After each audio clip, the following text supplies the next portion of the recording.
presents will come from my mom and dad, and that's enough. Which is wonderful, and I love that. So we watch Santa fly right over our house, and we wave to him as he goes. And which our daughter, she has a little bit of a problem with that, but she understands that's it makes many scared, so we don't do that. But yeah, I love that, and I love the magic that we have at our house, and it's going to be gone so much sooner than I would like. And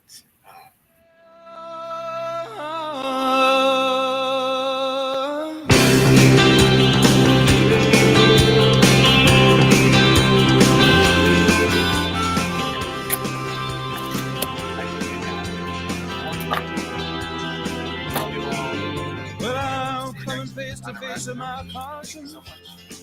Coming to understand of myself. Clear out all the old cobwebs. Clean out the old books from the shelf. Well, this song's inspired by a good man and his Jew. Doing good for others, sing Amazing Grace to you, yeah. It doesn't really matter if you're all jumbled up inside, as long as you know that love is endless and the world is wide. As long as you know it.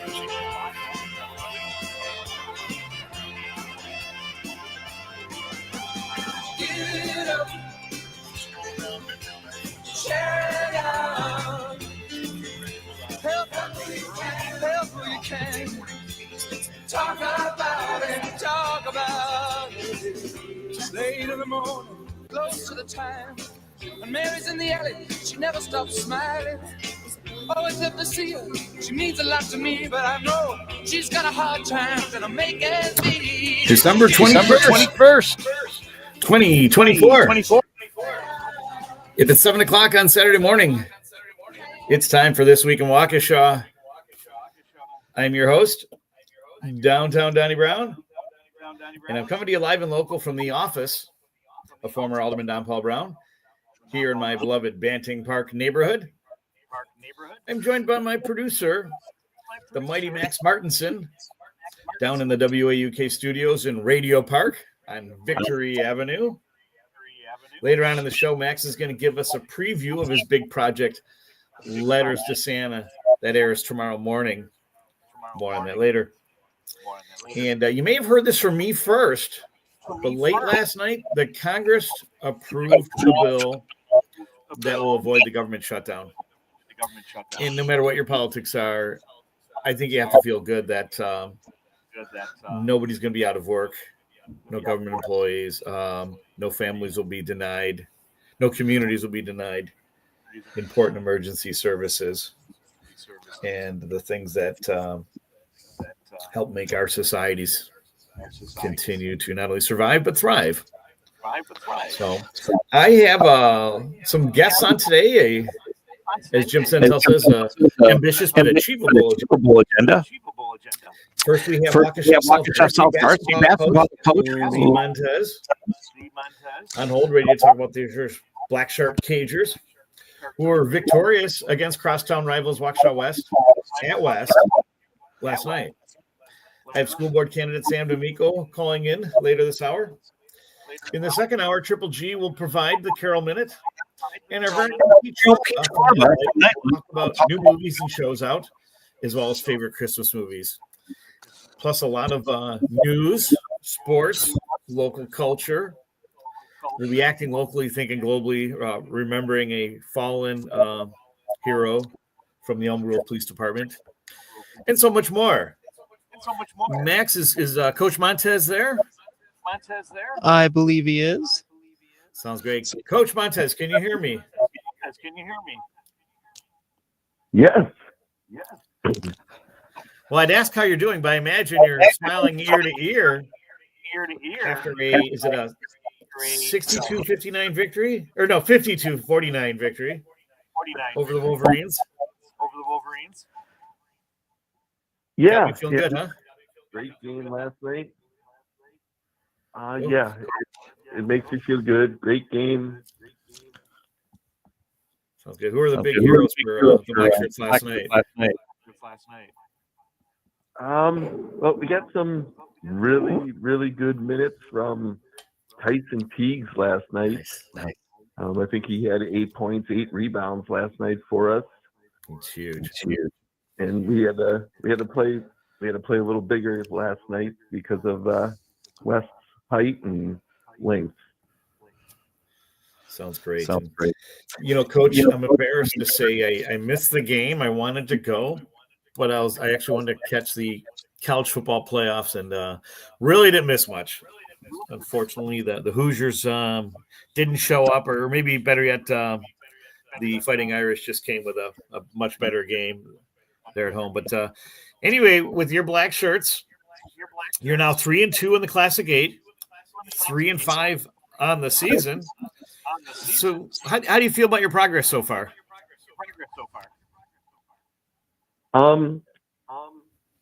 Conference-wise, I think we're doing really, really well. I believe the conference this year is going to be a little bit more balanced. Our non-conference schedule is going to be a little tougher this year. We're going to play some tough opponents on the road, but with the 13, 14 kids we have, we're progressing nicely here.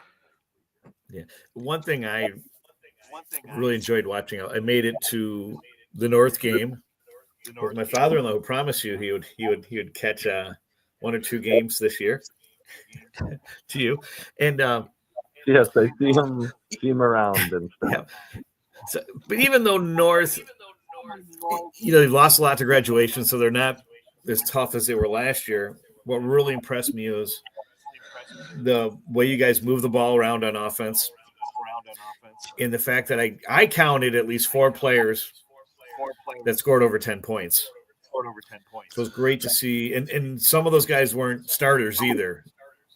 And even another guy's coming off the bench, providing great productivity and points. And so it looks like a real team effort this year. And like other teams in the past or other teams you're playing, you're not just looking to 1 to 2 players. Yeah, that's correct. Right now we have 3 kids averaging double digits for ourselves. And then, we have 2 kids that are averaging, 8 and 8.5 points. So we have a really good balanced scoring attack, and and then we have some guys that, like you said, can come off the bench and, put some points on the board for us. Sure. And who are those 3 guys in the double-digit average category, so we can shout them out? Yeah, so Zayas DeWalt. The general. 13 points.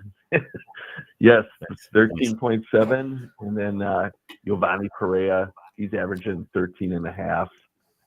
And then nice. Keegan DeGeorge is averaging 10.5 points for us right now.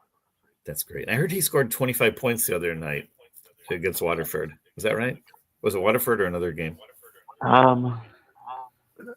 Waterford, or I think it was against the Catholic Memorial. Catholic Memorial. That's right, yeah. And that was a nail. I mean, you guys lost by 5 at CMH.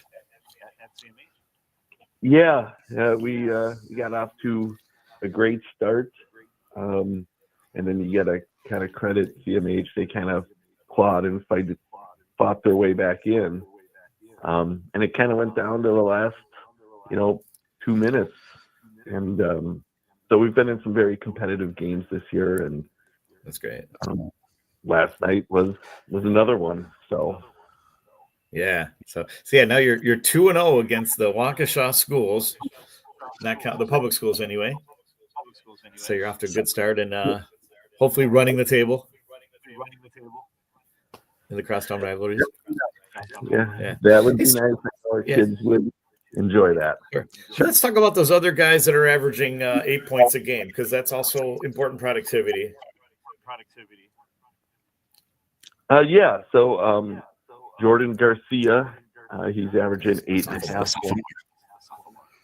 And then Joey Cost is averaging 8 points, and then we got Morgan Swartz, who's averaging like 5.5 for us.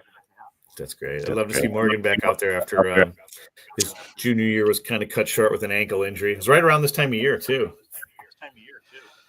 So it's good to see him back.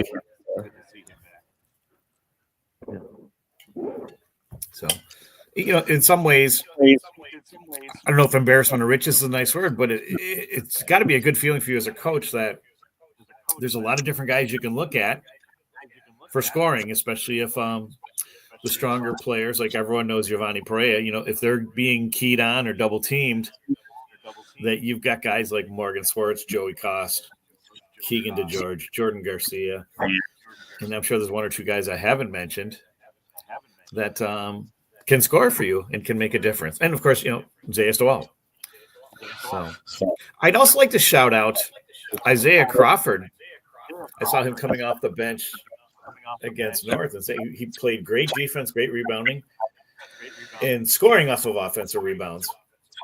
And it's great to have big men that can do that, especially that deep into your bench. Correct. Yes. I think it's important to try to find minutes for guys that usually don't get minutes. And there's Luke Trendle and there's Kevin Krenko from across the street. And Luke lives here in my name. Those are guys that played great ball on JV, and they can also deliver quality minutes, points, great defense, all those things. So you really have a lot to look forward to, I think. Yeah. I'm in a very good situation here.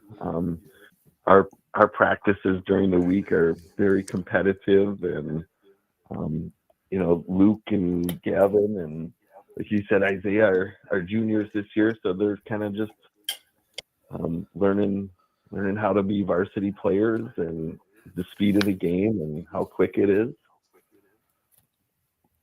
Yeah, that's it. And you're off until game-wise until January 4th. So now you have a nice long break, but I imagine there'll be a lot of practices and a lot of that same keeping that competitive rigor going.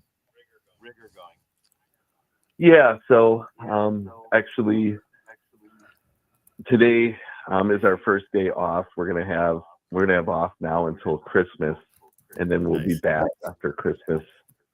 Sounds great. Give them some rest, much needed rest here.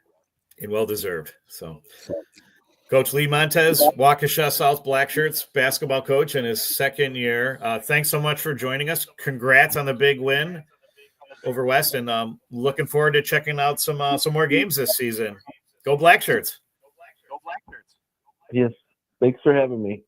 You bet. And when we come back on This Week Waukesha, we'll be acting locally, thinking globally. And Sam D'Amico, school board candidate, will be joining us later on this hour. And Max will be telling us about his big show tomorrow here on This Week in Waukesha on WAUK 540 AM and the Civic Media app.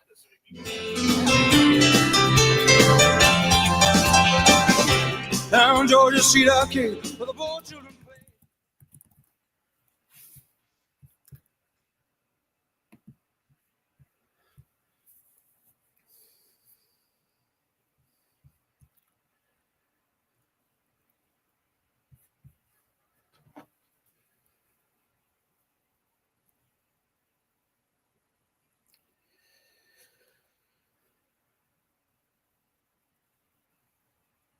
Why is there such silence from Democrats in the state capitol? As people in Richland Center, Waukesha, Washington County, they got their $51 million. Is there such silence from Democrats in the state capitol? As people in Richland Center, Waukesha, Washington County, they got their $51 million. Todd Alma Show, weekdays noon till 2 on your local Civic Media radio station and on the app. Uh-oh, Brad's buzz. Oh, yeah? Yeah, he's starting with the whoops. Now a speech. I just want to say that friendship is about heart. Heart and brain. Who's with me? Good thing is, he knows when he's buzzed. And my brain is saying when it's time. And while the world is waiting for the sun rising, my heart is calling you.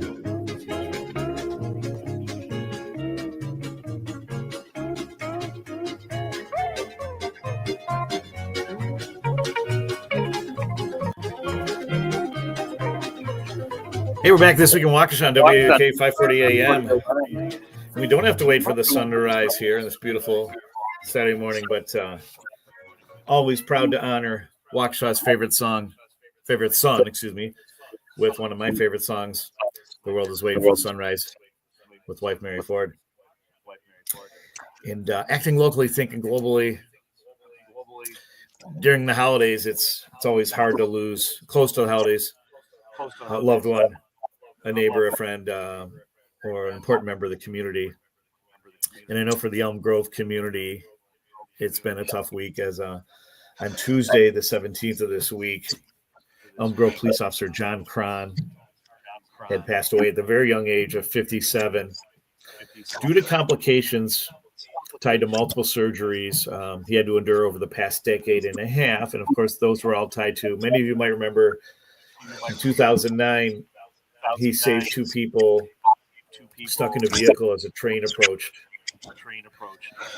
And very few people, according to his family, knew of the difficulties he had endured, sacrificing his body and his career to save the lives of those two people that day.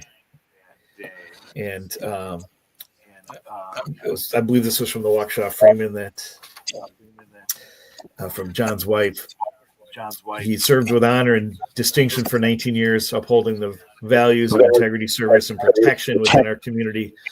Throughout his career, John made a lasting impact on the lives of those he served and the students he taught in the DARE program, always going above and beyond to make our community a safer place. That statement is actually from the Elm Grove Police Department.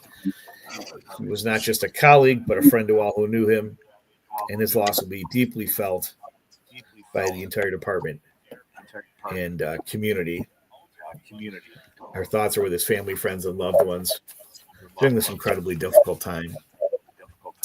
And I never had the honor of meeting John Cron, but I can certainly appreciate, as someone with family members in the police department, this profound loss to the community, and for his family, not having their husband, father, son, brother with them this year, but certainly someone, a great role model, a great hero that we in Waukesha County should be grateful to have had someone like this serve us. And pauses to reflect during this holiday season the importance of, what should we say, being community centric, esprit de corps, and we honor these guys like Officer John Cron by doing what we can for the community in the ways that we can, volunteering, doing the best in our work lives, our family lives, and being vigilant, looking out for our neighbors. And this week, I had some opportunities to see the community in action, the things that are important. Tuesday, I attended the cemetery commission meeting. I'm on the board there. The cemetery is one of the jewels of our city. There's a lot of history that lives there.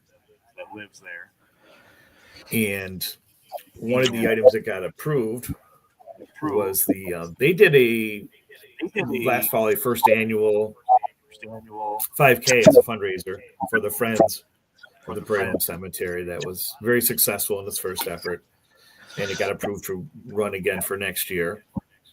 And I know there was some pushback on, why have a run at a cemetery? And there was a fear of, graves, tombs being disrespected, but it was very well organized. They had professional event planners involved. But the important thing too is, if you know the history of the Prairie Home Cemetery, it was a very center of community activity in many ways. Picnics used to be held there on Memorial Day. It was very, very common for families to gather after church, their various congregations where they worship, to come and pay respects to their loved ones. And it was actually very much a central meeting place. And the cemetery still does hay rides which in warmer weather, of course, Warmer weather, of course. I highly recommend because it really is a great snapshot of Waukesha history. Les Paul is buried there, who I just mentioned. Governor Lee Dreyfus. So many other local people who impacted our history and our life here to the present day. After that, I went to a board meeting of the food pantry serving Waukesha County. For regular listeners, you may recall last week I had Lindsey Johnson calling in to talk about a busy week she had that included a visit from Lieutenant Governor Sarah Rodriguez. And the great story was that Saturday, Myers had their fundraiser. And it was kind of a matching thing. I believe you put a donation in a kettle, similar to Salvation Army. And Myers would match that donation. And they got up to about something in the neighborhood of like $450 to $500. And then someone went up to customer service, wrote a check to Myers to be cashed anonymously for $5,000 for this food pantry fundraiser. And Myers wasn't expecting a match that size. So they went to their corporate in Michigan to make sure they had approval. And corporate said, heck yes. If someone's going to make an anonymous individual donor is going to support the food pantry with such a generous donation, it's the very least that Myers can do. And so Myers matched it. And so it looked like a decent day with, $1,000 when you include the matching donation. Turned out to be $10,000. So many thanks to that anonymous donor, wherever you are. And special thanks to Myers for stepping up on that. And great place to go for Christmas shopping, not just groceries. And it's great to have a nice retail neighbor like that. And again, go back to the food pantry. Some numbers we mentioned last week. There are 34,100 households served this year, which represents a 106% increase since 2021. 30% of the clients, for lack of a better word, individuals, are children. And 10% are seniors. And so a great way, check the Waukesha Food Pantry website and see what the wish list is. And if there's food items you can donate, it certainly is greatly appreciated. So when we come back, the Mighty Max is going to tell us about the fruits of his labor, the big day tomorrow. Letters from Santa airing on PBS. Stan D'Amico will be calling in school board candidates.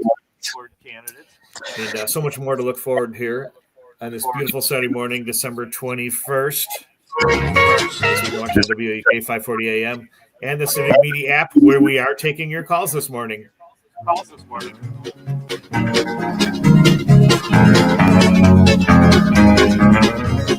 Dear one, the world is waiting for the sunrise. Every little rosebud is covered with dew, and my heart is calling for you. The thrush on high.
comes back from Cleveland. They lost last night. The first place Cavaliers lost 24-1. Intended bigger players across. He now beat the Bucks 3 times in a row this season. Now it's a loss. Yeah, it's definitely harder. It's hard for you to get offensive rebounds and possessions. Show up all this hard for you to get. So yeah, make the play out for a lot of teams. This is the last game of the season. So yeah, that's good to see the chance. NFL Packers face the Saints on Monday Night Football. Jair Alexander finally come back after missing the last month with knee injury. Second-year manager. How the Packers defense has improved. Yeah, they're like trending the right way. As long as we keep keep practicing hard, keep doing what we do, stop going. That's Packers defensive back Jerry Valentine. Sports are my plans. This is your local Civic Media radio station. Want to hear even more? Anytime? Find all of it at civicmedia.us. With your forecast, I'm Corey Hartman. Partly sunny today with highs in the mid-20s. Mostly cloudy tonight, 15. Partly sunny at 32 on Sunday. For Sunday night, clouds and 31. Chance of rain and snow on Monday with a high near 40 degrees. Tuesday, mostly cloudy and a high of 37. Right now, 3 degrees. Come celebrate country Christmas at Waukesha Alderman Don. Drive to the over mile-long trains and spectacular lights of home. Visit Christmas decoration on the tree and our life-size nativity in the streets of Bethlehem. Enjoy a family and former during your ride. Magical staycation with overnight accommodations and passes to Springs Water Park. Details and offers at thecountrychristmas.com. I'm Dan Schaefer. Let's read the Bobby. News in Wisconsin this month. As much of the controversial anti-union was struck down. County Circuit Court. Hey, Ruling gets at the heart of what has always made this law so brazenly political, like finding public safety employees different. That decision was pretty clearly made not based on across-the-board policy, but on union-backed Scott Walker for governor in 2010. It would be fitting if that is the ultimately spells the end of the law. Secondly, this case is headed for this, which almost certainly will end up in the Wisconsin Supreme Court. While this case still might be decided by the court's current 4-3 liberal majority, it's a good reminder of just how important the upcoming race for state Supreme Court will be. Find all of Dan's work in the recombobulation area and on our website at civicmedia.us. Earl Abram. Mr. Ben Wickliffe is running for the National PNC chair. The fundamental problem was the Democratic brand. Do you think that is the case more than the Harris campaign? Core answer is yes. The Democratic brand is not what we necessarily do or say. It's what people have heard and internalized. And that to me is an argument for thinking about how and where we communicate, making sure we are present in places where people are thinking about stuff other than politics. The Earl Abram Show, weekday mornings 8 to 10 on your local Civic Media radio station.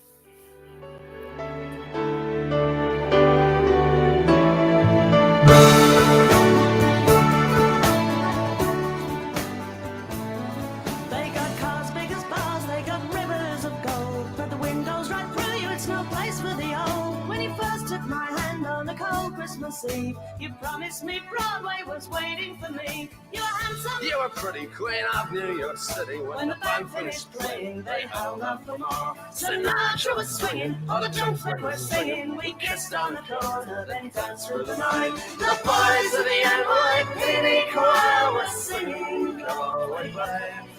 And the band you're pretty queen of New York City when the band finished playing. Hey, we're back this week, watched on WAUK 540 AM. For those regular listeners, they know what I believe. This is the greatest Christmas song of the 20th century, if not of all time. Fairy Tale of New York by the Pogues with Kirsty McCall. Highly recommend a full listen. And the non-politically correct version of it, the original. Very, very not your typical Christmas song. Let's put it that way. So, but certainly tugs at my heartstrings in so many different ways. So, especially as I remember those loved and lost this Christmas season, including those who had passed away this Christmas season. So do we have, Max, is Sam on hold? He is not.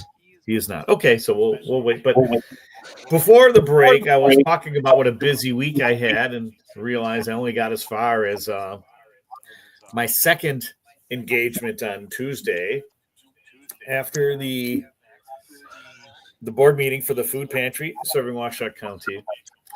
I finally made it over to Mia's for their Festivus party. Now, Mia's every year throws a kind of a holiday party with free food.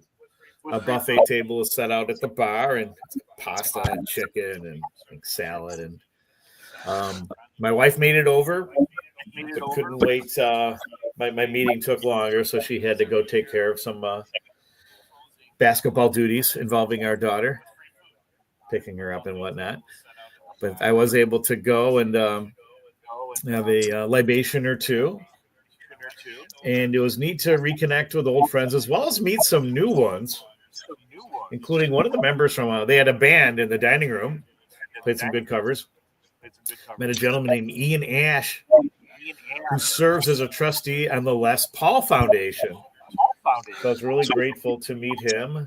As many of you know, I have a vision for someday helping to start a Les Paul Guitar Town festival in Waukesha. And more on that. Well, I also got to connect with real estate mogul Antonio Sanchez, 2016 Waukesha South grad, and I believe 2020 University of Wisconsin grad, doing great things in the Big Apple and home for the holidays. So great to see him. And then I ran into my friends Henry and Uli from Sweet Dreams. And it's neat to see fellow restaurant bar owners connecting and building meaningful friendships. And of course, that's, talking about Bo Blask, owner of Mia's. We all shared a lot of laughs. I met Nikki, the bartender at the Q Club, who's been there a long time and is a favorite of many of the regular patrons there. And so it's nice to meet her. She was celebrating Festivus as well. They had a Festivus poll, but I don't believe there were airings of grievances or feats of strength, thankfully. So both said if he had feats of strength that the winner, if someone beat him, they would own the bar, the restaurant. But I did meet a gentleman named David, longtime Waukesha resident, who was one of the co-founders of the Waukesha Wings. And so that was pretty cool knowing we've got some good family friends that have been in that program and gone on to do great things in their lives. And we had some great conversations about hockey and hockey history in Waukesha. Back when weather was more predictable, that many of the parks had rinks, had ice rinks. And so that was pretty neat to talk Waukesha history with my new friend David. So hopefully we'll be hearing from him soon. So, and then on Thursday of this week, I was invited to attend as an observer. The county has what's called a criminal justice collaborating council, and it consists of judges, local leaders like Mayor Sean Riley represented the city of Waukesha, as well as local police. And normally Chief Daniel Thompson of Waukesha attends, but he was under the weather. So in his place was Assistant Chief Tom Wagner. And it was great to reconnect with Tom. Tom was the acting chief during the transition from Russell Jack's retirement to Daniel Thompson's eventual hire and placement. But it was during that time when I was on the council, we got to honor all the city council members had an opportunity to honor unsung heroes. And so I took this opportunity to honor Officer Josh, one of the heroes from, God, it seems like so long ago now, the shooting that took place on December 2nd, 2019. And acting Chief Wagner was there for a presentation of the award. And it made a nice, turned out to be a nice media day. It was a great front page article in the Waukesha Freeman, and well deserved for Officer Josh, who's very highly regarded and loved by many of the Waukesha students and other community members that know him. So, but also, Assistant Chief Wagner is the father of KM football basketball star Drew Wagner, who graduated last year and walked on to Northwestern University for football, and had a much better year than I thought. My son showed me a video where he returned a punt against Iowa, 55 yards for a touchdown at Kinnick Stadium. And so he, Assistant Chief Wagner had told me that just a day or two before that his son had met with the coaches at Northwestern, and they want him to stick around, and he's now going to have a full scholarship at Northwestern. So congrats to him, and of course to Assistant Chief Wagner. So, and then following that meeting, how can I forget?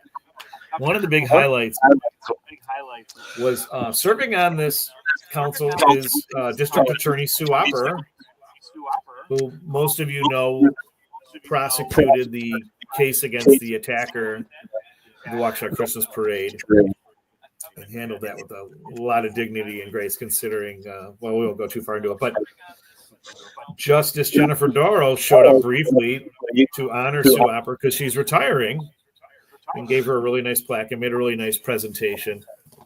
And then after she left, many of the council members had also honored Sue Opper for her, I believe it's 30 years of service in criminal justice.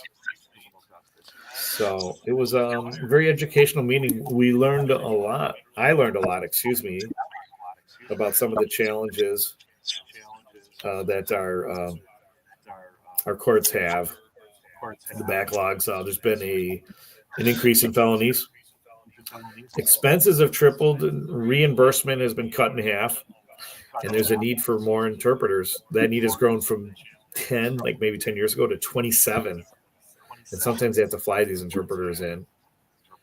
So alternative interventions, mental health, all these things come into play. So it's great to see different stakeholders in the county come together and discuss issues and work out solutions. So after that, I was invited to the Waukesha Cafe as my first visit. It's right there on Wisconsin, kind of kitty corner from Cutler Park. And I was there. I was invited for coffee with County Supervisor Larry Nelson. It really was a great time catching up. And really, it's a nice place there. I didn't realize they have parking. They have probably the best parking of any coffee house, if you will, or maybe some of the other restaurants or retailers there in downtown. Got to meet Mojeev, the owner, lovely guy. And there's 2 stories there, too. So there's a lot more space than one would believe, because it looks like, an old house that was retrofitted. So, but it's great to see another small business in Waukesha, and another great option for coffee. And they serve food, too. So, yeah. So it's been, and I found time, too, to do some Christmas shopping as well. And that's one of my favorite things to do when a lot of work obligations are finished pretty much for the year, and I can focus on really having fun with the Christmas shopping. So looking forward to it. It's only a couple days away. One day away is Max's big day tomorrow. Max, tell us what we can expect on letters to Santa.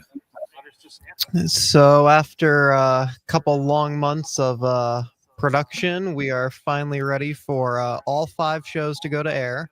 Originally, we didn't know if we were going to get 5. It was actually 0 and then 2 for quite a long time. But starting at 9 a.m. on channels 10 and 36 tomorrow, it'll be the 51st official season of Letters to Santa. So we'll be in Santa's Magical Library, where our 2 librarian elves, Paige, who's the assistant, and then Dewey, fittingly named for the Dewey Decimal System. Nice. Are the 2 elves, and We'll be reading some real life stories, and obviously we will be reading Letters to Santa in the name of the show. Nice. And it'll, like I said, it'll start at 9 a.m. and they'll all air back to back. There's 5 episodes. The one that I personally worked on is episode 3. That's the episode that I was the producer of, but obviously all of us had a part in all of the shows. So. And what time does that start again? 9 o'clock in the morning. So it'll be 9 a.m. Sunday morning, December 22nd. Letters to Santa. And that's got to excite you as a. What year are you? First or second? Your second year, right? At MATC. Yes. So it's a 2-year program, and you do get one show to air during your first year on PBS for Student Ops Day. But that one you work with a group of your fellow students. Obviously, this year everything was still in a group, but like for Ops, we'll get to do our own individual shows this year. But yeah, this will be. Yeah, it's my second year, and this will be the second show that I've had aired on PBS. That's exciting. Talk about a great portfolio or resume builder, especially for a young man, a young student like yourself. Well, yeah, and I mean, I used my Ops Day last year because I really wanted to go into sports broadcasting. Cool. So we did the Waukesha Curling Club, and we just nominated for WBA awards. Oh, nice! Congratulations. And then this year we get to do what's known as a TV workshop series show. So this year I am hoping. Well, don't want to say too much. I don't want to spoil the show just yet. But I got confirmation that I will get to work with the Milwaukee Admirals. Congratulations, Max. That's awesome. Yeah, and I love hockey, so we'll have to check out some games. How are we doing on time, friend? We got a little over a minute left. A little over a minute. Great. So when do you start working on that project with Admirals?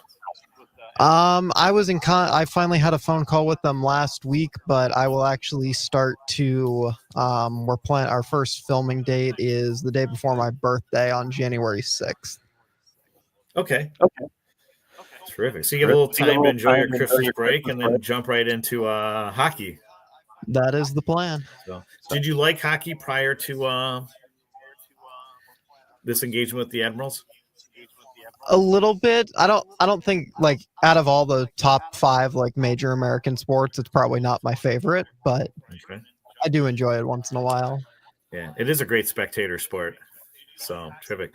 Well, we've got more here in This Week in Waukesha on this beautiful Saturday morning, December 21st, at 5:40 a.m. and the Civic Media app. And we're also taking your calls, especially if you have last-minute Christmas shopping ideas. We want to hear them.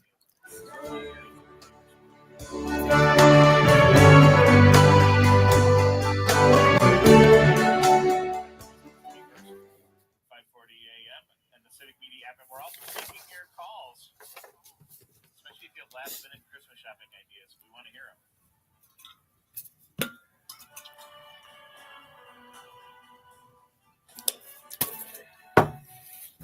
A new choice. Milwaukee's real news and great conversation. 540 WAUK. Are you prepared for an emergency or disaster? Because it's not a matter of if, but when. Don't find yourself saying, when the storm rolls in, my time to find a pet-friendly evacuation center will have run out. The scorching heat wave will leave me powerless to cool my insulin. I'll face a hurricane without meds. Now that's a tough pill to swallow. Let's prepare so we all have a better story to tell. Get started at ready.gov/older adults. Brought to you by FEMA and the Ad Council.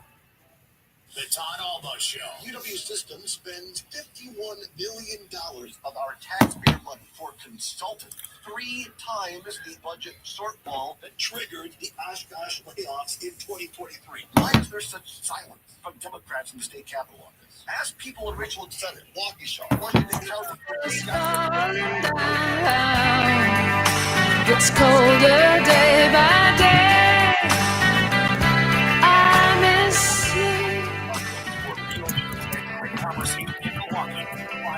The children will sing. You'll be back at Christmas time. Colder day.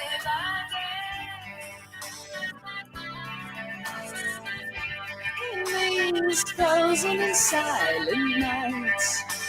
Sometimes in a dream, you'll feel Here we're back on this week in Waukesha. under the blow. That's one of my favorite bands from the 80s, Pretenders, with 2,000 Miles. And Coldplay does an excellent cover of that song. And it's, as you can tell from the Pretenders, there's different instruments in it. Coldplay, it's just strictly piano. And there's kind of a background children choir voices. Beautiful song, both ways. So something that I had Pat Nettishine from Music Success on last week talking about favorite Christmas songs, and it was a fun conversation. And gosh, we could do a whole show on it. But Pat was supposed to have a Christmas party on Thursday, and he had to cancel because of the weather. Wanted to make sure everyone was safe at home or could get home from work, and so. But he's rescheduling starting in January on Thursday nights at the Music Success store on the what's called the Whammy Red Carpet Stage. There'll be live music from local bands. And so it'll be fun. And then they're also going to have a party. They reschedule this now from a holiday party. It's now more of a love party because it's right around Valentine's Day. So more information on that. So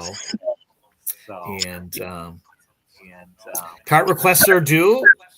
If you need a new garbage or recycling cart, with the city switch to John's Disposal at the end of March. Eligible residents that have carts will now receive new carts. If you don't take any action, eligible households will automatically receive the standard size carts, 64 gallons for garbage, 96 for recycling. But if you prefer a different size, you must make your selection with the city by December 30th. So you can visit the city website. There's an additional $75 exchange fee if you want to change cart sizes. So, and with the holidays, with a lot of gifts, comes a lot of ripped up wrapping paper and packaging and all the things. And so we urge everyone to recycle and recycle right. And this is from the city of Waukesha. What you can put in your recycle bin includes empty cardboard and paper boxes, catalogs. Are those still around? Who still remembers the Sears catalog? Paper greeting cards. No electronic musical cards. Keep that in mind. Cartons, including empty eggnog cartons. Time for some eggnog. Wrapping paper tubes. And, of course, normal recyclables. Please do not put in your recycling bin wrapping paper. That goes in the garbage. Bows or ribbons. Christmas lights. Bubble wrap.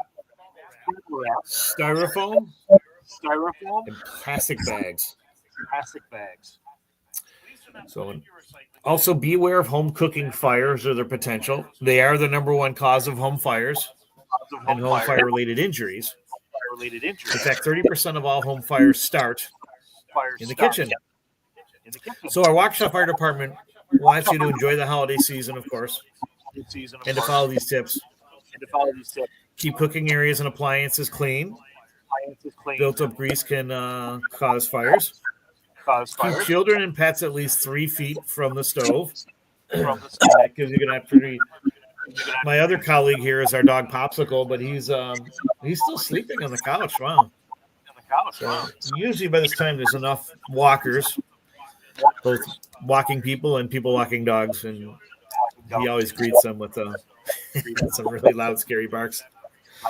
So yeah, it's a constant effort to keep Popsicle away from our stove. Keep flammable objects, dish towels, pot holders, etc., away from the stovetop. Turn pot handles inward to prevent them being bumped or grabbed by children or pets. Wear short-sleeved shirts or close-fitting clothes when cooking. Dangling clothes can easily catch fire. Stay alert and never leave cooking food unattended. So another important announcement here from the city that I'm very pleased to share is running for office. There's still time.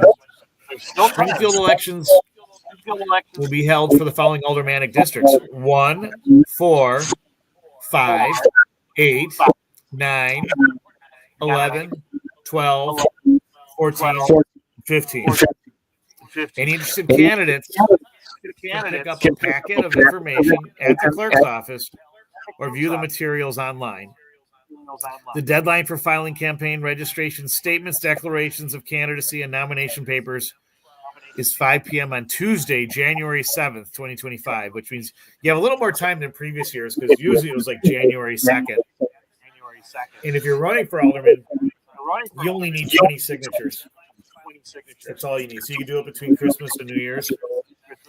So if you want to serve, if you want to make a difference in this city, check your aldermanic maps. They are available. Or find out if you know who your alder is and you feel you can challenge him or her for the seat, or you feel you've got a better platform or a greater willingness to serve. Check it out. And I'm always available too to answer questions about what it takes to be an alderman and what an alder, and what's involved. And I will tell you, there's opportunities to serve beyond what's on the job description and to make a difference in your neighborhoods and in the city. So please check that out. Max, okay, we're down to our last minute here. So we've got another hour of fun. That includes Pete Schwaba talking movies and shows. Triple G with the Carol Minute, and I think Sam D'Amico may be calling in. To be fair to Sam, he works the third shift at Myers, so he may still be working, or he may be pretty darn tired. But anyway, hope to hear from him as well in the next hour here on This Week in Waukesha on WAUK 540 AM and the Civic Media app.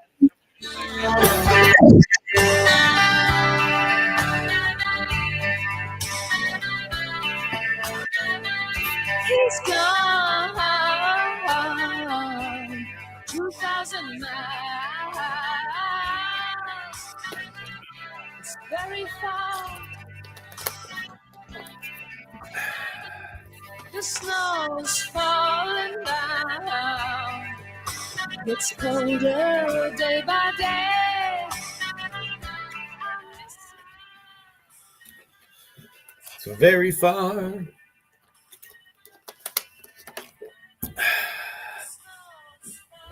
Rolling down. It's colder day by day. I miss you. Real news, great conversation from Milwaukee and beyond. 540 WAUK. Pat Kreitlow. Reduce the burden on property taxpayers. Have the legislature go back to paying its fair share for special education. Up North News with Pat Kreitlow. Weekday mornings starting at 6. Did you know your life insurance is an asset you can sell? I'm Jay Jackson, CEO of Abacus Life. For almost 20 years, Abacus has been purchasing life insurance policies. And at abacuspays.com, we've created a free policy value calculator so you can find out the worth of your policy in just seconds. There are no fees, no obligations. Get real value for your life insurance when you need it with Abacus. Learn more at abacuspays.com. Local radio for you and your community. It's Civic Media's mission with stations across Wisconsin. Find your favorites at civicmedia.us. This is 540 WAUK Jackson, Milwaukee's real news and great conversation. A Civic Media station. This is CBS News on the Hour, sponsored by T-Mobile.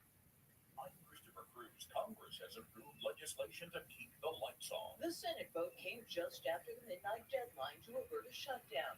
The measure extends government funding through mid-March, provides more than $100 billion in disaster aid, and $10 billion in economic assistance to farmers.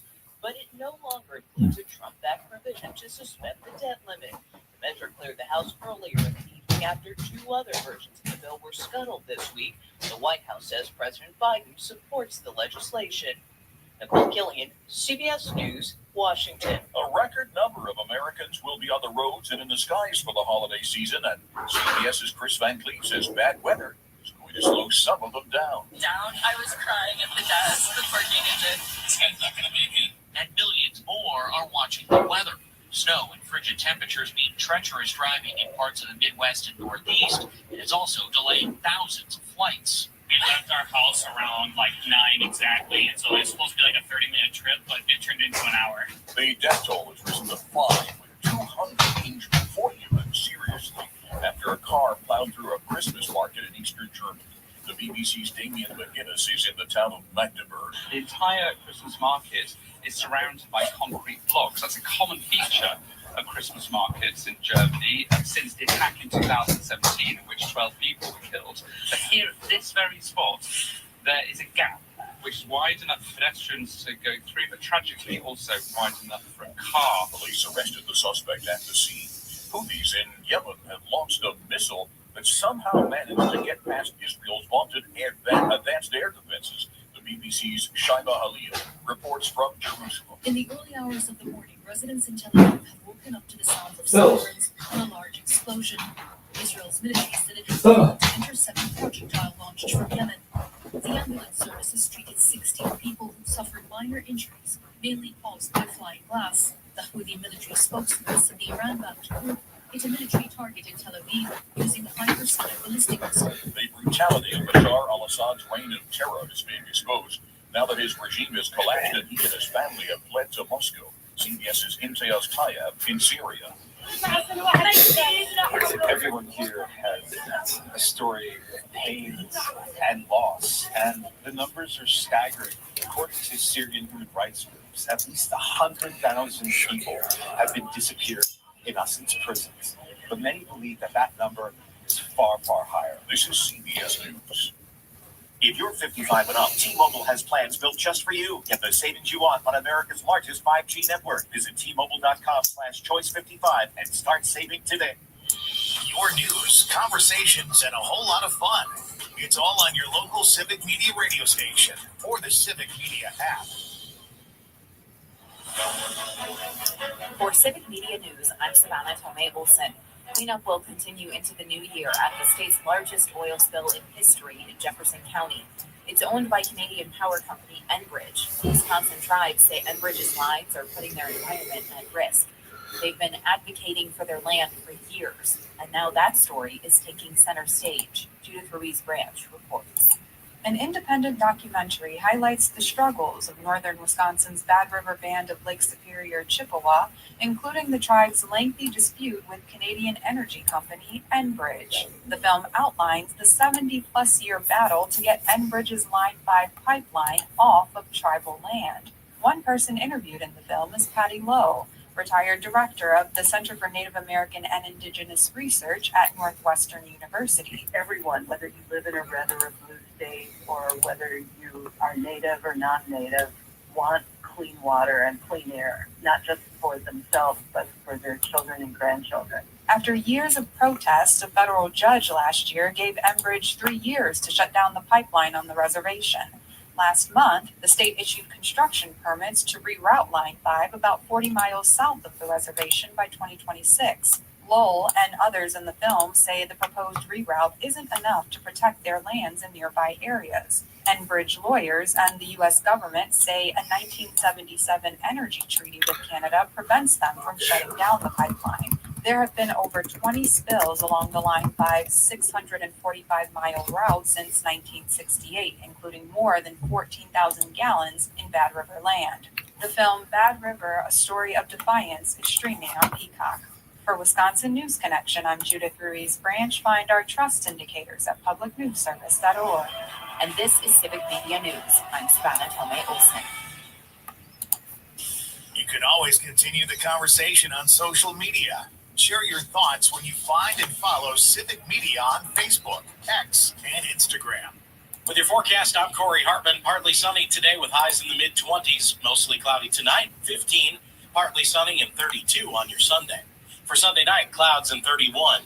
Chance of rain and snow on Monday with a high near 40 degrees. Tuesday, mostly cloudy and a high of 37. Right now, 3 degrees. Dom Salvia. Next time, our favorite Delano Democrat, Harvey King, will join us. Plus,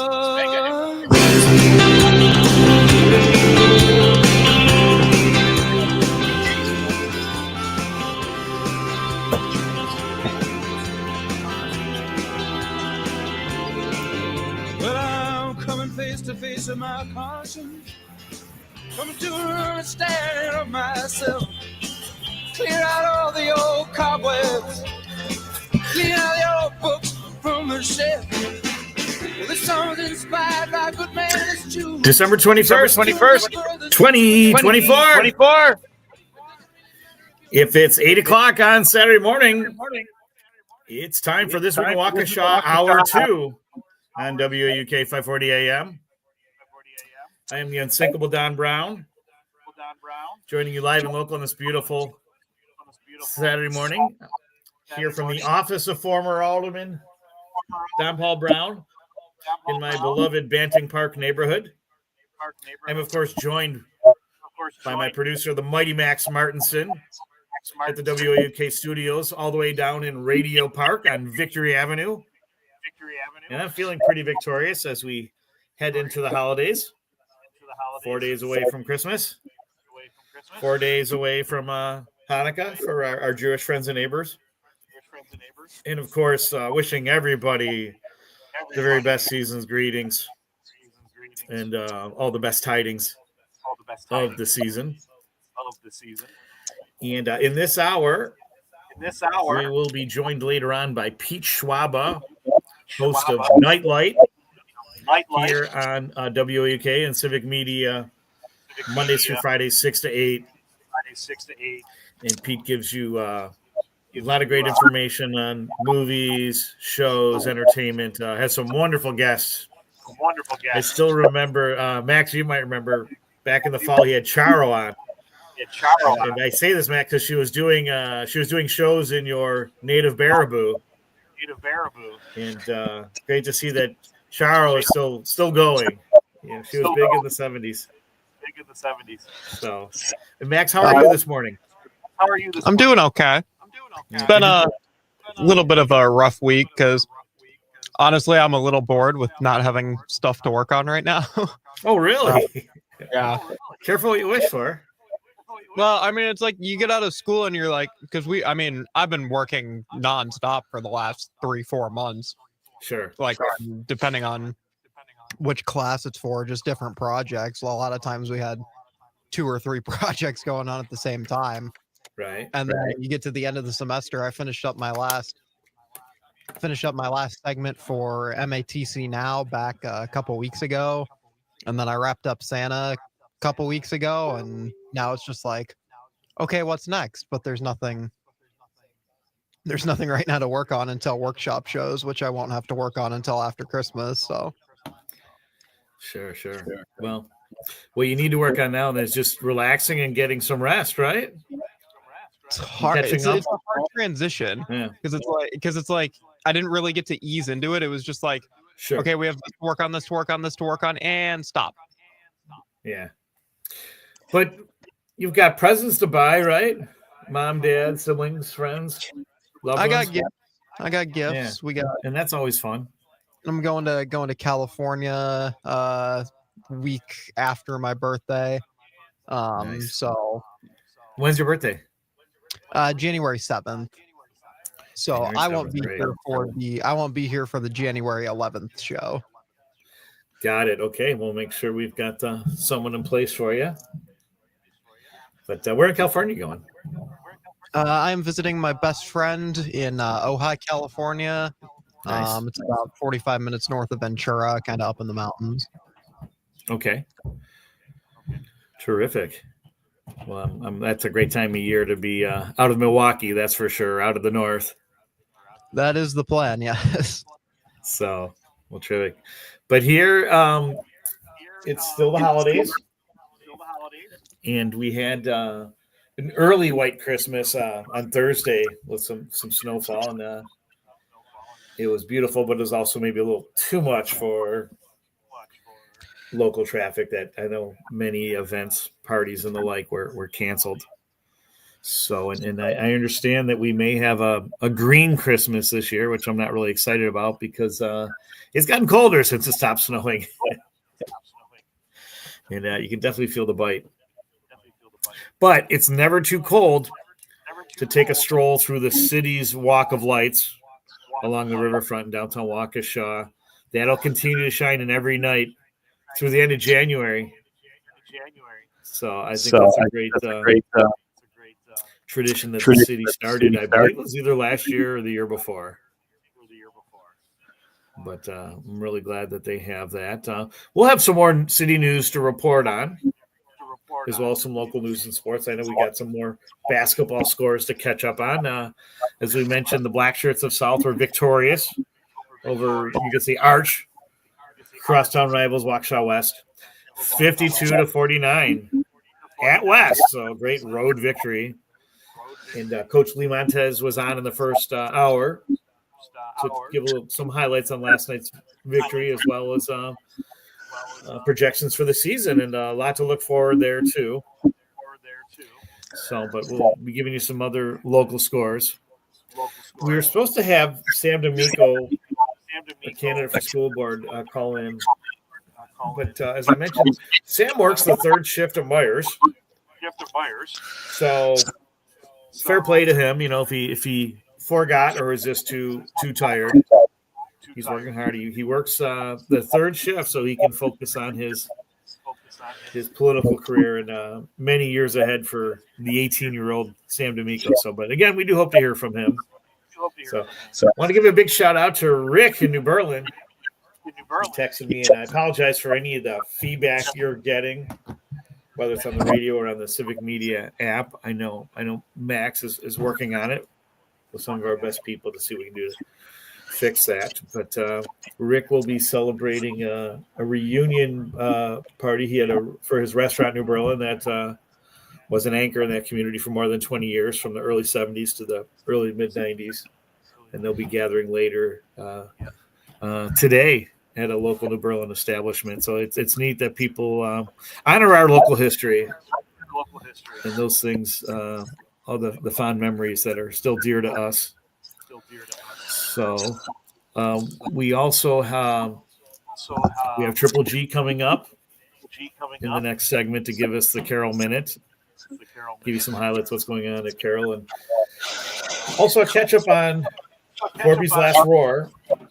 For those regular listeners, last November, I think it was the 16th, we had interim Dean Ron Gulata of the University of Wisconsin-Milwaukee at Waukesha, who, as everyone knows, is closing in the summer of 2025 after 58 years of service to our community. And Ron and some guests that included former and current staff are talking about a big event they're doing in May called Corby's Last Roar. It's a Thursday in May. I believe it's the 25th. We'll get the correct date. But he reached out to me yesterday and said that they have some more updates for us, an updated Facebook page, as well as some other announcements and opportunities for people to participate. I know it's a long way off, but the event will include festivities, food, beverage, different types of entertainment, presentations. I thought I heard fireworks in there, maybe, but a great way to celebrate a college that has made an impact on the Waukesha community.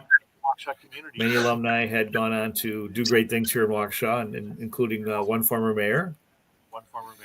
And so we look forward to providing you with more updates as they come in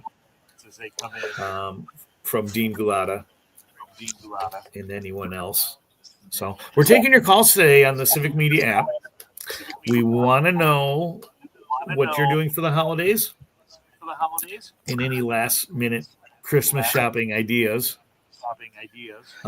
that you have. So also another announcement from the city, they're hiring. There's a part-time assistant city attorney city attorney. They're looking for a building attendant. Building attendant. Let's see here. Building maintenance, a plumber. It's a plumber. City clerk. City clerk. Dispatcher. Dispatcher. Drop-off center monitor. Center monitor. Engineers 1 and 2. Engineers 1 and 2. Equipment operator. Equipment operator. Facilities and construction manager. Construction manager. Grounds maintenance. Grounds patrol maintenance. officer. Patrol officer. Security guard. Security And guard. more. And Max, I understand Triple G Greg Wansnyder is on hold. I know we have him coming on in the next segment, but I guess we can have him on early and continue on through to Talk Carroll Minute. Does that work for you, Max? Does that work for you, Max? Sounds good to me. Hey. Triple G, how are you this morning? How are you this morning? I am well. How are you, Don? Very well, thanks. Very well, thanks. Well, What's on good. your mind? Well, Carroll's men's basketball team is doing very well as well. So we'll jump into the Carroll Minute, and if Yes. you need to jump to the We'll break, continue into the next segment, yeah. The next segment, yeah. 2 minutes now. Go ahead. Go ahead. Yeah, Carroll men and women won yesterday. Carroll is playing in Miami, Florida. I know, Welcome to Miami. It makes me think of that song. I was going to say the Cruising Classic in Fort Lauderdale. Boy, they really got it rough. Yes, I know, but they won 73-72. So I'm really excited about that. They play at noon today too against Widener University. At noon. Yes, the last game of the Cruising Classic. Yes. Nice. Yes. So, yeah, that's pretty cool. And yeah, a lot of other cool things happening at Carroll. Do we want to? Why don't you let's put a pin in that, Triple G. Got some bills to pay here, but more on the Carroll Minute from my good friend Greg Wansnyder, as well as a few tidbits from yours truly here on this beautiful Saturday morning, December 21st. This week in Waukesha on WAUK 540 AM. And we're taking your calls in the Civic Media app.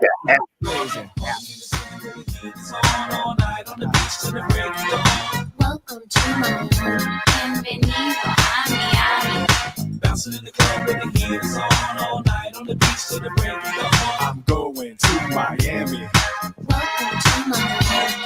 Yo, I heard the rainstorms ain't nothing to mess with, but I can't feel a drip on the strip. It's a trip. Ladies have dress full of your quip, and they be screaming out. Will we love your ass here? So I'm thinking I'ma scoop me something hot in this South Summer rain game.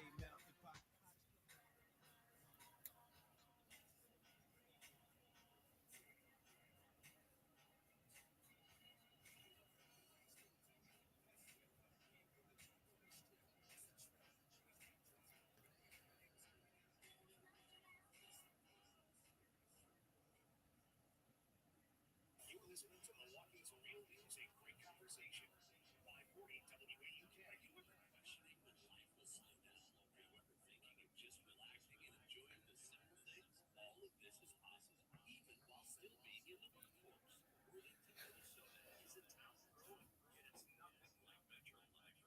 Professional and labor jobs, a beautiful lake, bike trails, recreation, acres of public hunting, festivals, and great people. Slow down. Just a short drive away, so come join us. Worthington, it's worth a look. Do you know or work with kids who have special healthcare needs? Help them live their best lives. Contact Wisconsin Wayfinder Children's Resource Network. Our specialists will connect you to services in your area. Wisconsin Wayfinder is free and confidential. Call 877.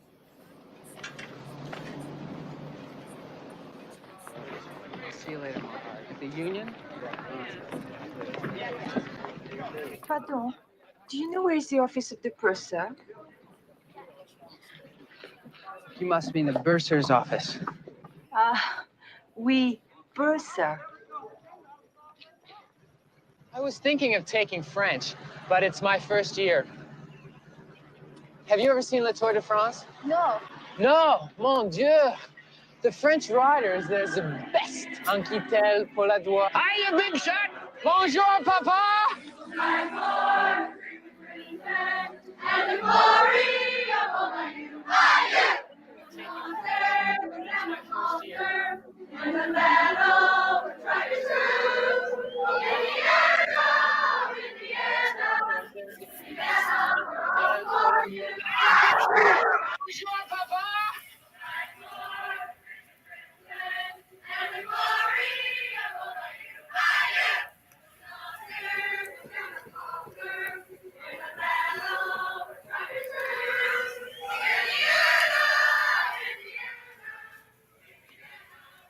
Hey, we're back in this week in Waukesha in the middle of the Carol Minute. And no, that is not the Carol fight song. That's the Indiana University fight song that appears in the final scene of one of my favorite movies, Breaking Away from 1979, a low-budget movie that hit it big at the Oscars and included future stars Dennis Quaid and Daniel Stern. For all you Home Alone fans, Daniel Stern was the tall bad guy alongside Joe Pesci. But I'm surprised the number of people have not seen Breaking Away. Have to see it, but that's an ode to the Hoosiers after an amazing football season. They're probably their first 11-win season in their entire school history. Unfortunately, they fell short. Lost to Notre Dame at Notre Dame last night. A classic battle of Indiana rivals and a tale of two cities. Of course, Notre Dame has that fabled tradition of many winning seasons, 11 national championships. And Indiana has the most losses of any major college football team, as they reported in last night's game. And even though I'm Irish Catholic, I was rooting for the Hoosiers as also a Big Ten, a Spartan alumnus. And really, overall, just wanted to see a good game. And Notre Dame brought it. Indiana had some moments, but fell short. But enough about them. Triple G's been waiting patiently. Greg, let's finish this conversation about the men's basketball team, and then let's hear some more what's going on at Carroll. Yeah, so men's basketball actually, I think, might have some players from Indiana. So, Sure. but because Carroll, we recruit from all over. Sure do. So 73-72, big win against UMass Dartmouth last night. So yeah, definitely a school I've never heard of, but Don, I've heard of Dartmouth, but in the Ivy League, yeah. They had such. And we've heard of UMass. Yeah, there were several lead changes in this game, and finally Carroll just came away with it in a buzzer beater. So 73-72. So, and Carroll's women's team is doing. By the way, Carroll men are unfortunately 0-3 in the CCIW conference. Okay. But hopefully they're winning ways. That was their first loss after losing like 6 in a row. So okay. Hopefully that's better. We've got some cool things happening at Carroll, Don, right now. We've got on February 7th, we're having speaking of basketball and women's sports, and we're having a toast to Pioneer Women. We are actually not hosting it on our campus, but that's going to be at Raised Grain Brewing Company. I had dinner at Raised Grain last night. I'm glad you mentioned that. It was lovely. Great fish fry. And if you like milk stouts, get the Utterly Perfect. I had the brown ale first. That was outstanding. The Utterly Perfect rocks. If you're a stout guy like me, try out the milk stout called Utterly Perfect at Raised Grain. So I'm sorry. Go ahead, Greg. Continue. Not really a drinker, but that would be up my alley if I was. So February 7th is our toast to Pioneer Women at Raised Grain Brewing Company. Don, if you can also let me say, just really quick, while the Christmas lights are still up, you guys have to go drive past Carroll and see all the Christmas trees lit up and all the, different Christmas lights we have around campus. Tim from our physical plant is the guy that does all the lighting. So if you have not driven past Carroll yet, you need to do that. Don, I'm sure you've driven past Carol. I have, yeah. It is lovely. Yeah. So props to Tim and all the people from a physical plant that do that. The other thing we have right now, which I'm pretty excited about, we're going through our campaign called Opening Doors on Bright Street. And we're building, Don, I don't think I've talked about this on here before. No. We're building affinity houses on Wright Street for our different student groups that may need those spaces, like our LGBTQ. So LGBTQ is going to have their own house. And we've already opened that up, actually. And that's right. I've driven by that, yeah. Casa House for our Spanish and Latin American students.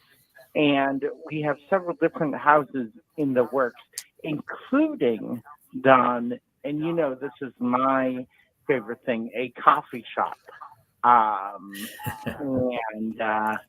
So that'll be operated by the business students at Carroll. So I'm really, really, really excited about those opportunities. And if people want to donate to that, it's not too late. You can go to carrollu.edu and find out more information. Our Giving Tuesday was such a success, by the way, I want to say. So thanks to all the people that gave. And Don, as far as my holidays, I'm just going to rest easy. I've got a few weeks off of work now.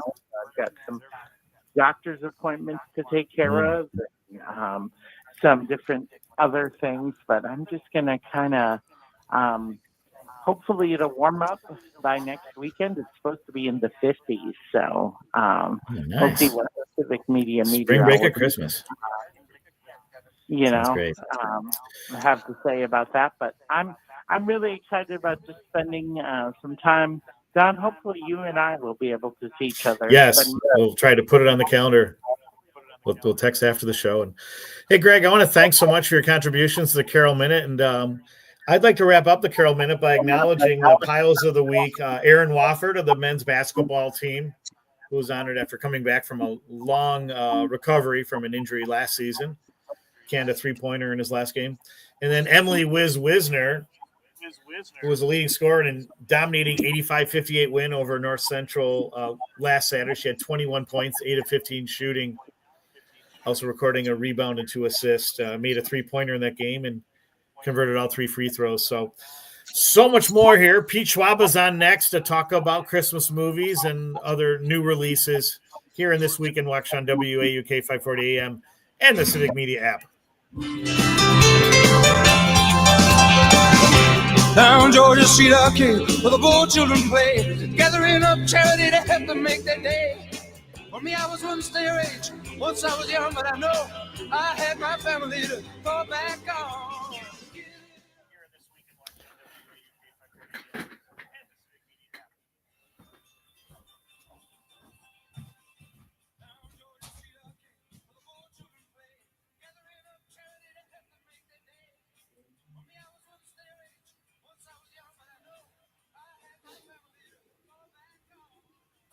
For real news and great conversation in Milwaukee, 540 WAUK.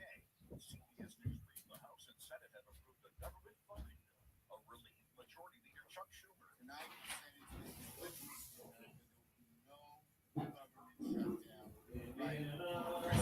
Americans are on the move from among the nation's most reliable San Francisco International Airport. Just to see family, be with them, and make cookies. Very excited to can't wait our trip, and we're gonna enjoy a lot of food that we haven't eaten in a long time. The death toll has risen to 5 after a car plowed into a busy outdoor Christmas market in the eastern German city of Magdeburg. The BBC's Daniel McGinnis. That's the scene here. The Christmas lights are still twinkling, but all the stands, the mold white stands in the Christmas market look cordoned off. Police vehicles roaming all around here. Biker was arrested on the scene. Police say he's a 50-year-old doctor from Saudi Arabia who had lived in Germany for almost 20 years. CBS News Brief. I'm Christopher Curtis. Enjoying this local program? Find the complete Civic Media lineup at civicmedia.us or the Civic Media Chihuahua. The Bucks fall in Cleveland by online times with sports. The Bucks lost to the Cavaliers 124-101. Milwaukee fell behind by 11. At one point, they were down by 36 points. Damian Lillard did not play. He had a strained right calf muscle. Coach Dr. Rivers, we were flat early. No, actually contemplating that part of your mind in the second half. Honestly, I just thought we were flat, tired, whatever you want to call it. You know, tonight, there's no barometer. There's no rain on tonight's game. I'm just going to say that we learned nothing. Bucks are back at the floor tonight against the Washington Wizards. NFL, the Packers help practice, getting ready for Monday Night Football against the Saints. Wide receiver Christian Watson weather at Lambeau Field. I mean, we're out here playing football for a living, so I mean, we got to find a way to enjoy it, and we definitely do. I mean, when you're standing still for a little bit too long, you're thinking, this kind of sucks, but I mean, when you're out there playing ball, it's definitely fun. Just don't stand around too long. That's Packers wide receiver Christian Watson. With sports, I'm Mike Clemens. This is your local Civic Media radio station. Want to hear even more? Anytime. Find all of it at civicmedia.us. With your forecast, I'm Corey Hartman. Partly sunny today with highs in the mid-20s. Mostly cloudy tonight, 15. Partly sunny and 32 on your Sunday. For Sunday night, clouds and 31. Chance of rain and snow on Monday with a high near 40 degrees. Tuesday, mostly cloudy and a high of 37. Right now, 3 degrees. Come celebrate Country Christmas at the Ingleside Hotel in Milwaukee. Drive through the over mile-long trail of spectacular lights and holiday displays. Then visit Christmas Village, our model train room, and our life-size nativity in the streets of Bethlehem. Enjoy a family evening out or turn your night into a magical staycation with overnight accommodations and passes to Springs Water Park. Details and offers at thecountrychristmas.com. Hi, everyone. If you feel injured in an accident and you think you deserve compensation, listen up. We have legal professionals standing by right now. They'll tell you if you have a case and how much it's potentially worth. Call 800-750-2700. That's 800-750-2700. Call now to find out how much your case could be worth. The Todd Alba Show. UW Systems spends $51 million of our taxpayer money for consulting. 3 times the budget shortfall that triggered the Oshkosh layoffs in 2023. Why is there such silence from Democrats in the state capitol? Ask people in Richland Center, Waukesha, Washington County, if they got their $51 million worth for the UW system. The Todd Alba Show. Weekdays noon till 2 on your local Civic Media radio station and on the app. Earl Ingram. Chuck Police Troy, good morning to you. Chuck, you say what? I have a bone to pick with you. Since my wife discovered Civic Media 2 years ago, we are addicted to Civic Media, and you are one of the ringleaders. So anyway, I just want to thank you. Have a good day. Hey, Chuck, man, thank you very much for the call. Tell your wife I said thank you, and it's an honor and a privilege. The Earl Ingram Show, weekday mornings 8 to 10 on your local Civic Media radio station. I'm watching them shine. Christmas officially on time. It's a strong bond. Get ready for your favorite Christmas songs. Get ready for that. The Earl Ingram Show, weekday mornings 8 till 10. Baby, please come home. Baby, please come home. Baby, please come home. Baby, please come home. Hey, we're back on This Week in Waukesha. And what you're listening to is a Christmas time busk that's organized every year in Dublin to raise money for the homeless by one of my favorite musicians, Glenn Hansard, who will be playing the Riverside Theater on July 25th. Hoping I can catch him again. And Bono is in on that from U2, and they usually get some other artists. That'd be a fun tradition to start in Waukesha, a busk, a downtown bus to raise money for those in need. And I really need some Pete Schwaba. How about you, Max? Is he ready? Pete, are you there?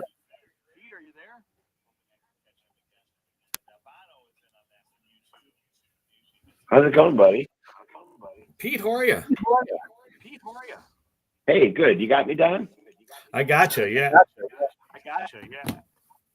Okay, fantastic. I'm calling over the app as directed, so I hope you can hear me I love okay. it. Great We to be sure with can. you. Yeah. Yeah. Same here. Great to have you. So we're going to talk movies. What's your favorite Christmas movie? Pardon me. I think I'm gonna. This is gonna sound kind of boring. It's a Wonderful Life to me. Yes, It's by me far- too. Yeah, and I don't want to get cute. I don't like a lot of the newer films, but I do have some other favorites. But by far and away, it's just nothing says Christmas. Whether it's the spirit, the beautiful scenery, the setting, all the. I just saw this thing, and I talked about it on my show last night. All these interesting facts about It's a Wonderful Life that I never knew. So I always find out more cool stuff about the Same movie here. too. Yeah. So Pete, as you know, I'm a native of Western New York. In that story, even though Bedford Falls is a fictional town, it takes place in upstate New York. If you remember, the auditor came from Elmira, wanted to get back home for Christmas dinner. Harry's wife, dad's owns a glass factory in Buffalo, and of course Sam Wainwright and a lot of the other high school alums went off to New York City. So I always appreciated those small town values in those communities. You see a lot of that in Wisconsin too, very much the same. And what I also found out recently was that Jimmy Stewart served in the war as a fighter pilot, and he suffered from PTSD. So that scene, well, the couple of them, he's shaking at home in front of the kids before he loses his mind. And then when he's at Martini's, you see him praying and he's like shaking and crying.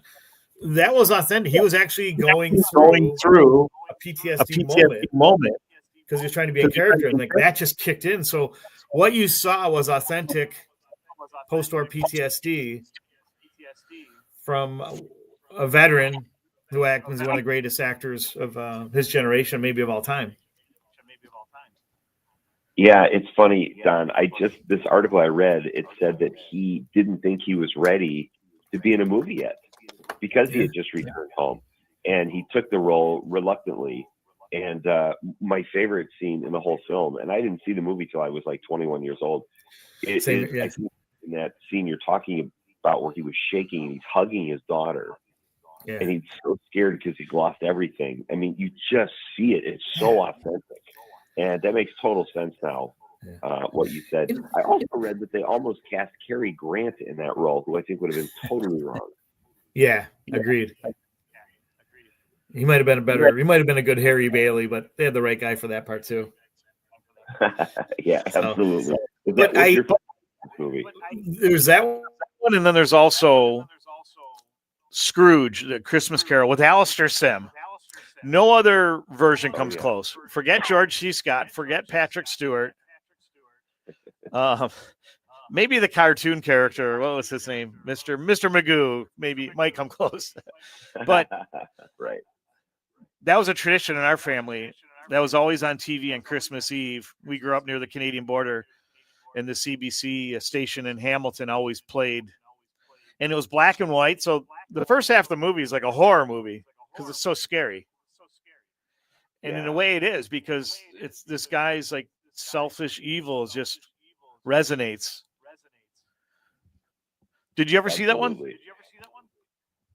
I don't know. I probably have, but I have not seen any of the Scrooged films or Scrooge films in a long time. I will say, when I was a kid, Don, I used to go to A Christmas Carol in Milwaukee.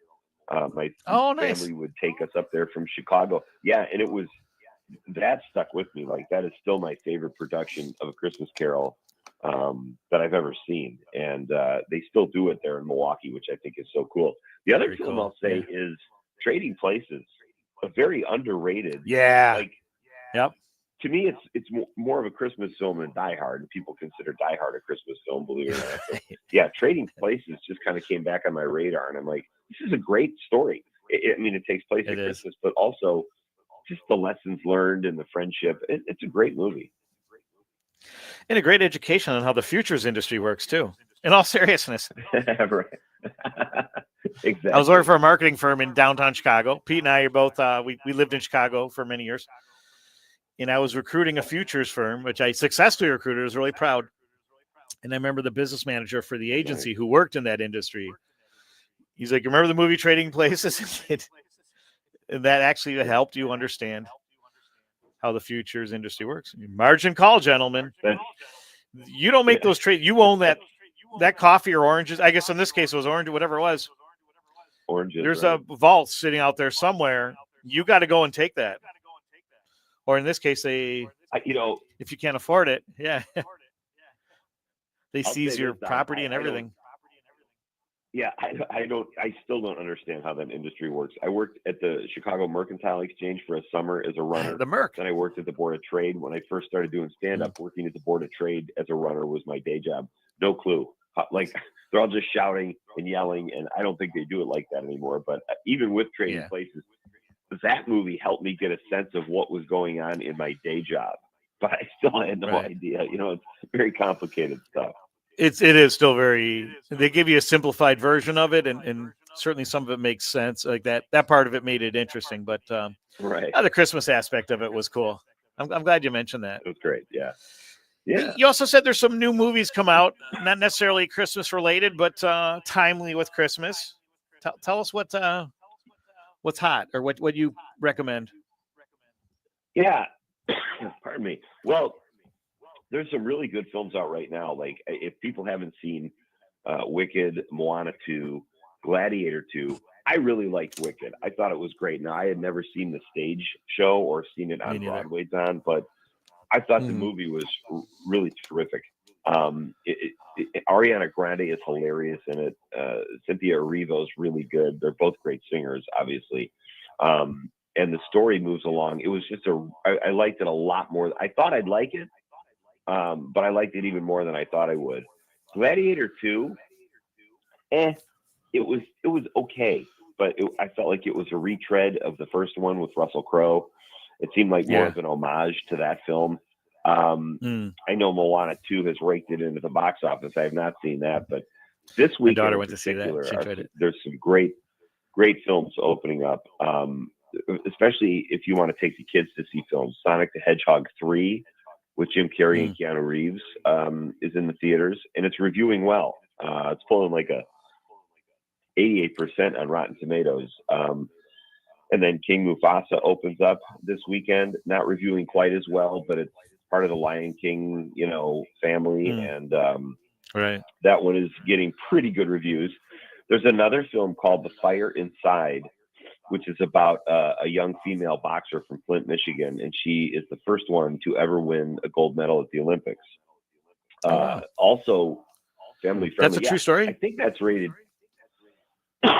Pardon me. Yes. And I think it's family friendly too. I believe it's rated PG, and it's getting like a 95% on Rotten Tomatoes. Another good one. Okay. Yeah, and then if you can wait till Christmas Day, you've got Nosferatu opens. If you like a little creepy with your Christmas, that opens December 25th, as well as A Complete Unknown with Timothée Chalamet. Yes. And there's all kinds of Oscar That's what I was buzz hoping. around that movie and around. Pardon? Yeah, I can't wait to see that. Yeah, that opens Christmas Day as well. So some really kind of different, it's a nice assortment of films opening this weekend and over Christmas, which I think should keep people going to the theaters. And they're all reviewing really well. Like, this is, to me, I haven't seen this in several months where all the big films coming out are getting good reviews, and there's just a nice array of films out there right now. That's great. That's exciting to have those options, especially now that we've got pretty much the entire family home, and we like our movies. So, and I know there's a big interest in seeing Wicked. So I think that's terrific. So, yeah, it's a Max, how are we film doing now. on time? They Okay, 3 minutes. Oh, good. We got time. So, but Pete, I want to return real quick. I'm sorry. Go ahead. Oh, yeah. I was just going to say there was a bit of a controversy with Wicked, with people singing in the theater during the movie, singing along because it's already so popular because of the stage show. Sure. And people were singing in the theaters, and a lot of places don't like that, at least when I sing. But a lot of places kind of didn't like that. So they're going to have a special tour of the film where people can stand up and sing to their heart's content. So there you go. That's clever. What? So some of the theaters are doing that. Yeah, Is that well, like a I separate don't know if venue? it started, but yeah, it's like a Yeah. compromise because some people are like, "Hey, I'd rather hear the professionals," and other people are like, "Hey, I should be able to sing. I paid for the ticket." But where I go Yeah. to the movies, people act like you're in their living room anyway. They chomp food and Yeah. talk like no one else is in the theater. So kind of the same vibe, Sure. only better singing. Yeah.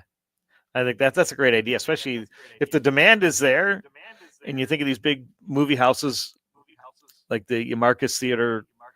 They Oh, would make an yeah. extra room that's just dedicated for the singers, the amateur singers. to chime in. Absolutely, yeah. So make a social aspect out of it too. Maybe people meet their future Definitely. spouses at Wicked, the tour. Right, they sang together, and that's how it all started. Yeah, Every couple has a great story about how they met, right? Absolutely, yeah. So, hey, what's the Schwaba family doing for Christmas this year? We have the whole gang there. Yeah, I love that my sister Julie. You guys work together. Was it the Davis Street Fish Market in Evanston? Yeah. Yeah. She put a great photo on And Facebook I too. She's wanna doing a lot say, of great Don, stuff with her photography. Yeah, I think you were the first guy, pardon me, that had me on the show to promote Nightlight when I first started. So the fact that you knew my sister and helped me out from the get-go was so cool.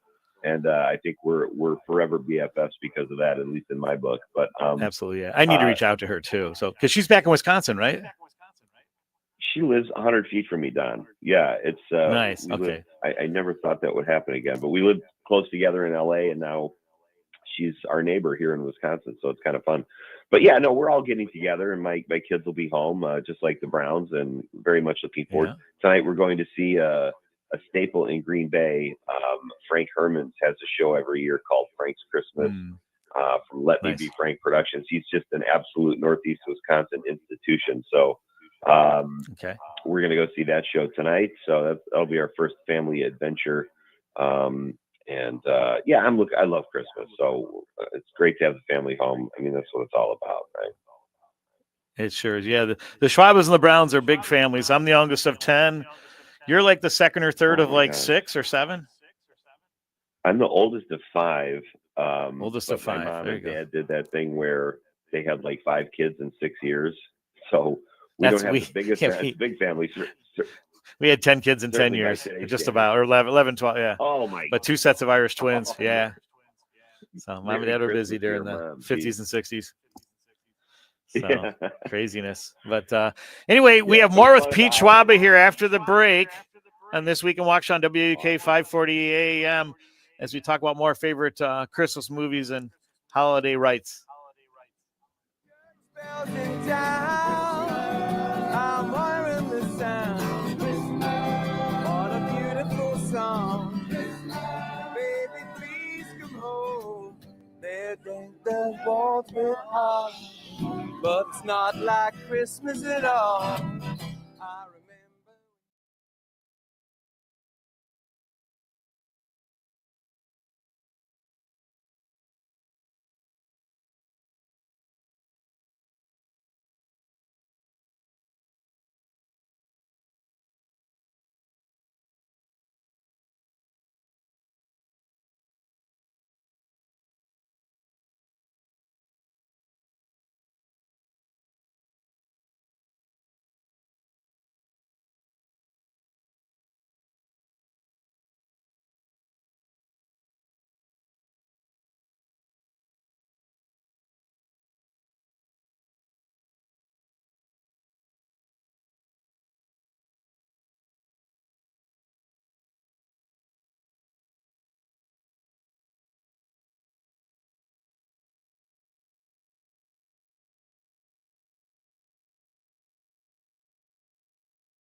Tonight.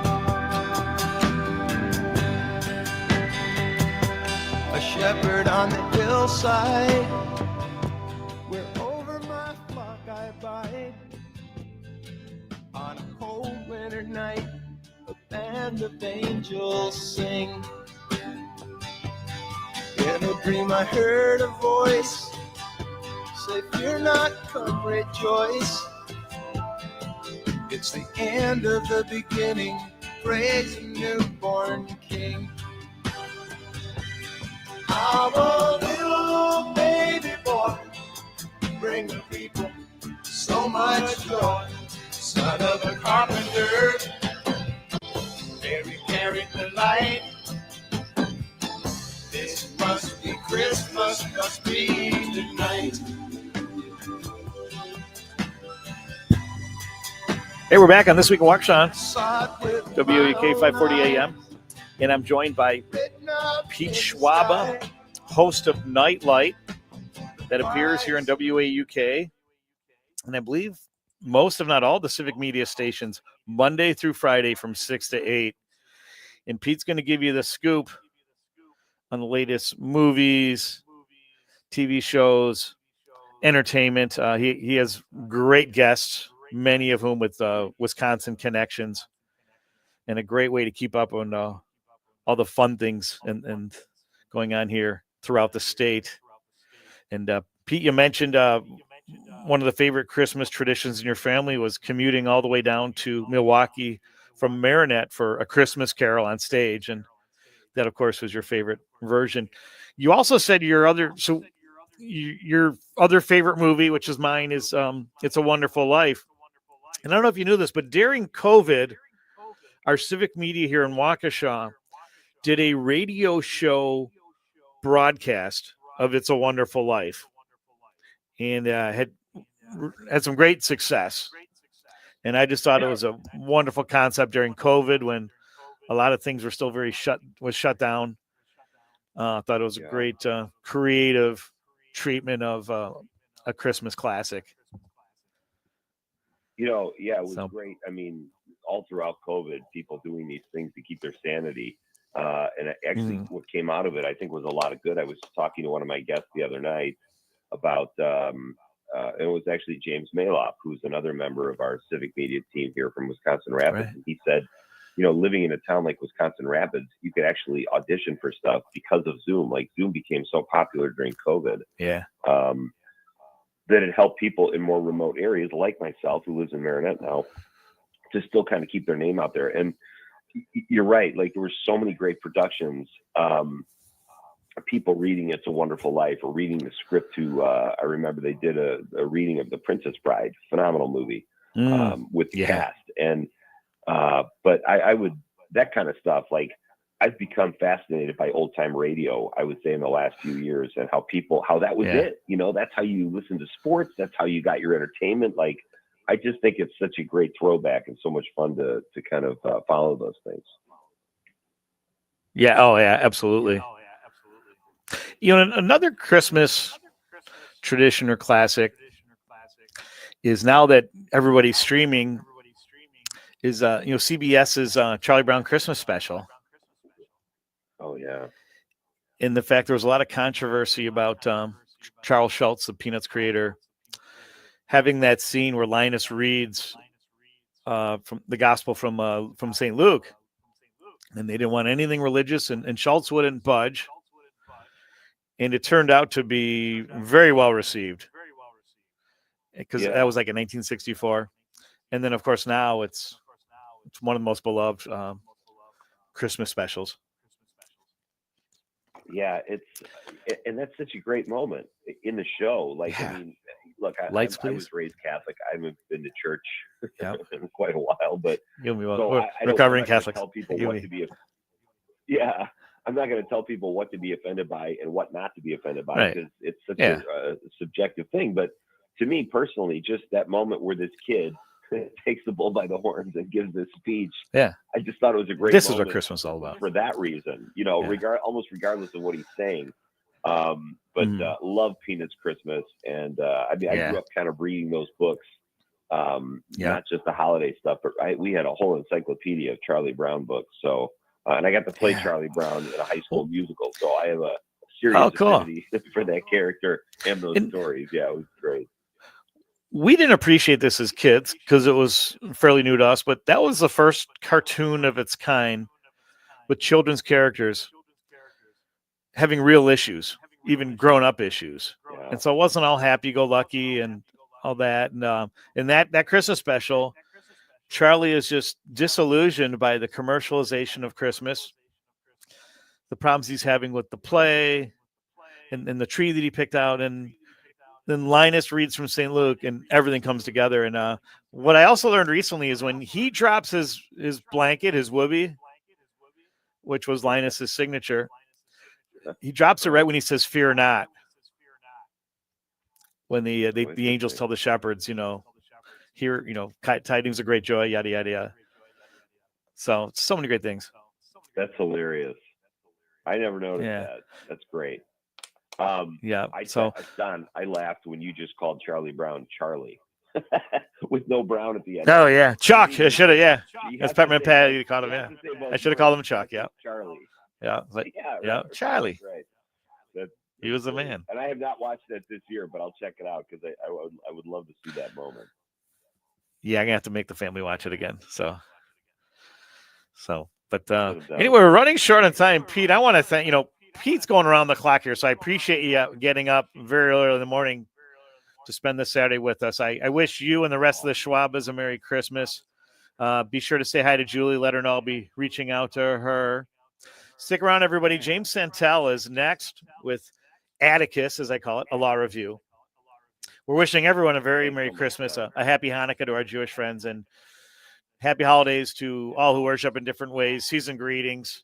Please remember, especially during this holiday season, that safety is everyone's responsibility. Good mental health is everyone's right. Parental alienation is a crime. Here in Waukesha, there are no strangers, only friends who have not yet met. So be sure to reach out to all your neighbors this Christmas, wishing them well. Go Ramila Mahagav Goler, Nalagahana Huit, and see ya! When it came to pass, he was born at last, right below the star that shines on high. Our little baby boy, bring the people so much joy. Son of a carpenter, Mary carried the light. This must be Christmas, must be